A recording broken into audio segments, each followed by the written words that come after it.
So my name's David. I'm here with Operation BBQ Relief. Operation BBQ Relief deploys to disaster areas after hurricanes, tornadoes, any kind of natural disaster. And we basically feed the first responders, the people affected by it, and give them a hot barbecue meal when they really need it the most.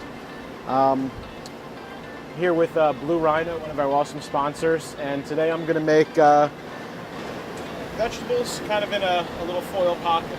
So we got a bunch of vegetables here. We got mushrooms, peppers, zucchini, yellow squash. You can use whatever your favorite vegetable is. So you can cut them up as big or as small as you want. Kind of just lay them in here.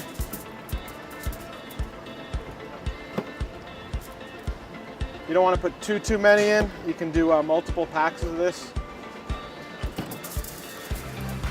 I'll put one more mushroom in here. Take whatever your favorite oil is, olive oil. This is avocado oil. Put a little bit on there. Whatever your favorite seasoning is.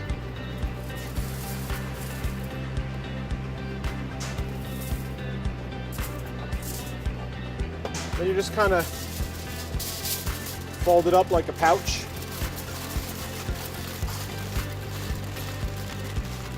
Just fold it up so when you put it on the grill, nothing's going to come out of it. So there's your little pouch. Just take this, put it on the grill, cook your steaks, about 10 minutes or so. This will be done. Nice for you to eat. Okay, so by the magic of TV, 10 minutes later, I'm going to take this off of here. Just open it up. Just be careful when you open it up because there'll be some built-in steam there. You get a really bad burn. So open it up. And you got some nicely cooked veggies there. Pretty good.